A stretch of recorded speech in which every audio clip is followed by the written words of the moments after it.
How do you choose happiness when life is really hard? Hi, welcome to another episode of Business Mindset Mastery. My name's Heather Gray. I'm a mindset and performance coach for business owners, leaders, and entrepreneurs. And you can find me over at choosetohaveitall.com. And you can also find today's podcast episode over at choosetohaveitall.com if you're looking for it, because I had this kind of silly idea. I don't know how it's going to go, but a listener wrote in a while ago asking me to turn a blog post of mine into a podcast episode. And then just over the weekend, somebody else asked me the same thing about the same podcast, about the same blog episode. So I decided that there's something in the messaging that must resonate with people if two different people had this idea. So I'm going to read you the blog. I had thought about recreating a whole new podcast episode for it, and I still might maybe do a follow-up episode tomorrow. But when I looked at the blog, I realized you probably haven't seen this content before, and it could be really helpful in anything you're managing right now. So just sit tight, take a deep breath, listen in. I'm just going to read it to you old school style. Here goes. When life gets hard, the last thing you want to hear is that happiness is a choice. I get it. It's as if you've been slapped in the face and then kicked while you're still reeling. I know that when you hear happiness is a choice, you think I'm telling you that this is all your fault, that you shouldn't be bothered by whatever's on your mind, and that you just have to let it go. I know that's what you're hearing, but honestly, that's not what I mean. So I just need you to hear me out. Whatever you're managing, whatever obstacle you're facing, whatever pain you're enduring, that pain is real. It deserves your care, it deserves your attention, and it deserves my respect. Life is hard, and so many things happen to us that we just don't deserve and that aren't fair. From cancer to lost jobs to petty disagreements to everything in between. Life just isn't easy, but that's the part we have absolutely no control over. We can be our best selves. We can put forth our best efforts, and we can act with the best of intentions, and still shit will happen. And there's nothing we can do about it. The only thing we have any control over whatsoever is how we respond to it, what we do with it, and how we choose to let it shape us or change us. That is what I mean when I remind you that happiness is a choice. That is where your choice lies and how you respond to whatever life is handing you. You've got to respect the pain first. And I mean this, honestly. Nothing works if you don't recognize your hurt, acknowledge why you're hurting, and the source of that pain. People who try to skip this part by exclaiming that they are choosing happiness are lying. They're cheating and they're in denial. You can't choose happiness without first acknowledging that you were in pain. Take some time to feel the pain, acknowledge its presence in your life. Do whatever you need to do to take care of yourself. Call someone in your inner circle of trusted people. Get some rest. Take a mental health day or two. Give yourself a minute to catch your breath from whatever the sting is of what's going on. It's going to come down to choosing to hold both. This is the thing that so many people misunderstand when I start teaching about choosing happiness. They think I'm minimizing and dismissing the awful thing that's happening and the pain that inevitably accompanies it. Life's just a real bitch sometimes. It throws stuff at us that we can't possibly know how to manage in the exact moment it hits us. We can't just stand up, brush ourselves off, and move on. Sometimes the thing that hits us leaves residual pain. That being said, our challenge in these moments is to choose to hold both. Hold the thing that's rocked our world with fear, sadness, and pain, while also acknowledging the good. That's what holding both is. People who stay down when life knocks them down choose to only see and feel the bad. They refuse to acknowledge the good. They fear that by looking at or focusing on positive things that they're devaluing their own pain. Some think that if they still see positives, that they're somehow saying that the pain and obstacles they're facing are somehow okay. And that's not what I'm saying, because that's not true.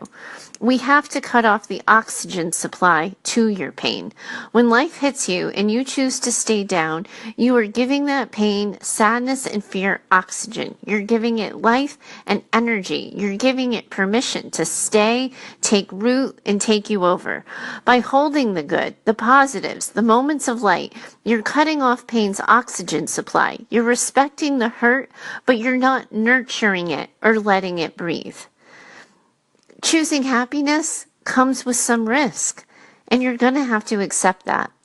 People who are afraid of choosing happiness aren't afraid of or are resistant to being happy. They're afraid of the risk that comes with being happiness.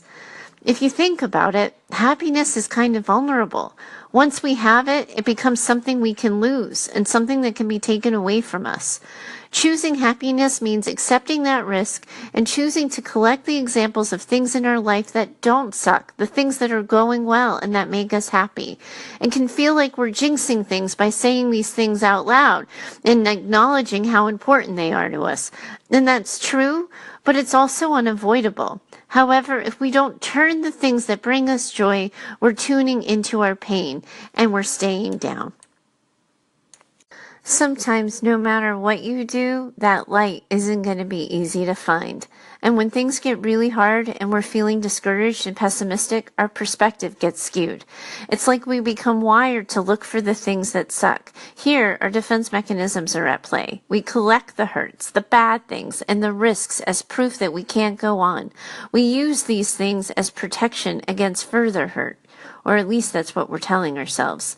It's our job to actively look for and seek out the good. Sometimes it's not just going to be lying next to us right where we fell. We have to tune into our capability. You don't want this challenge right now. You don't wish for this hard time, but you have to remind yourself that you're capable of managing it. And you have to look at the relationships that are working. Identify people you can lean on that make it easier and that make you feel better. Start to think about naming the things that you're proud of. You know, in 2015, my husband was sick for 8 months, and it was 5 hospitalizations and 6 surgeries until we got out of the woods. And during that time, I had to rebuild my business, manage the burnout from my old business, and all the while I was doing physical caregiving and home nursing, and it was impossible. And I was miserable and I was grumpy and I was scared. But when I look back on it, like, I accomplished so much. I did things that I didn't know I was capable of. We have to give ourselves permission to give ourselves props, to pat ourselves on our back, to acknowledge what we did good, where we excelled, where we positively nailed it. Sometimes we need that for the confidence to get back up or to stay up when we feel so dog tired. Also, too, you gotta look for the potential positive changes that might come from the situations, even the bittersweet ones. No one wants to lose a loved one to death, but everyone wishes for an end to the suffering. No one wants to be laid off, but sometimes new opportunities are on the other side of the struggle. It's about accepting the bitter with the sweet sometimes, and giving it permission for bad things to sometimes be okay, or at the very least not to be the worst thing that ever happened. You hear me talk a lot about self-awareness, and it really is important to get an understanding of your feelings, because feelings are just temporary and they don't define us. You might be mad as hell or sadder than you've ever been, and that doesn't define you as an angry or a sad person. You're just feeling something. You're having a reaction to a stressful event, and that feeling's not going to last. You're not going to land here. It's just where you are right now. And then you get to choose what you want your feelings to fuel as you move forward. Anger, anxiety, despair, they're just feelings. They're just energy. And we get to choose how we're going to use that energy. We can use that energy to take a step forward, to pivot, or chart a new direction. Or we can let that energy weigh on us and we can choose to stay down. It really is our choice. Look to music, books, videos, TV shows for a mood boost. When I can't find my happy, one of my guilty pleasures is watching clips of reality talent competitions on YouTube. And I love that moment when I see somebody's face kind of light up right at the moment they're watching their dream come true. It lights me up in some silly way, and it suddenly makes a bad day a little bit easier. It doesn't always solve the problem, but it can distract me from that hopeless feeling, that I'm never going to feel better feeling. This stress is going to last forever feeling.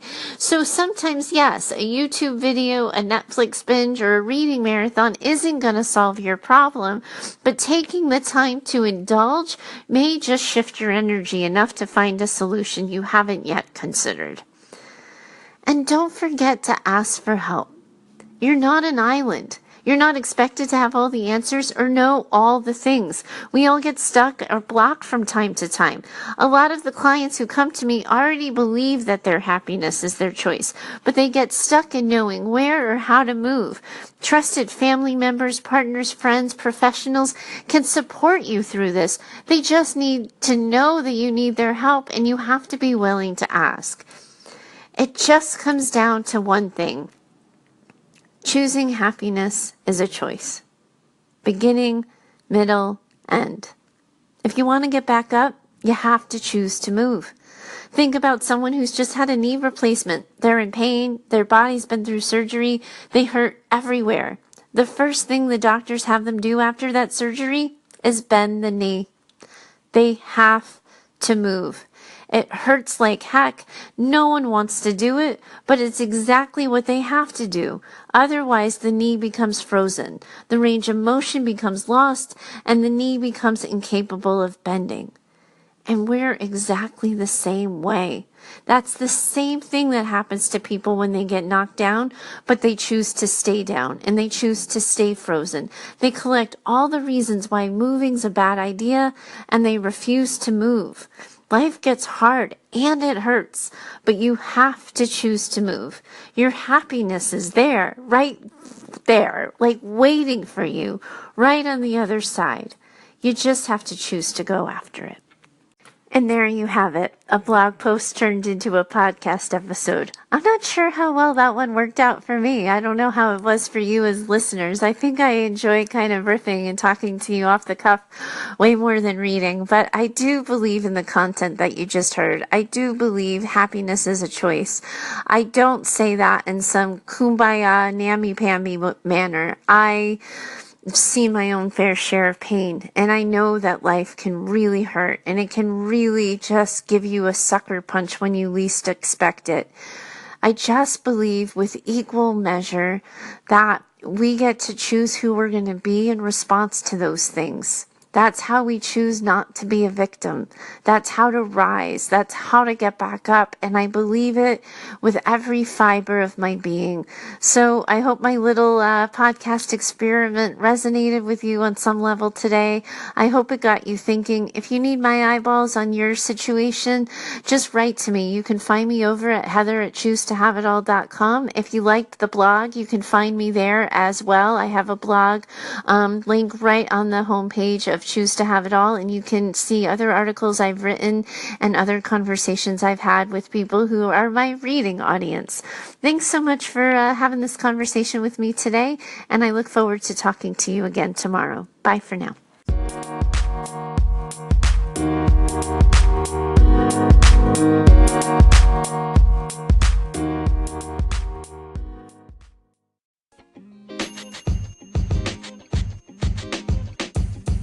The podcast you just heard was recorded with Anchor. If you want to make your own, download the Android or iOS app completely free from anchor.fm/podcast. That's anchor.fm/podcast.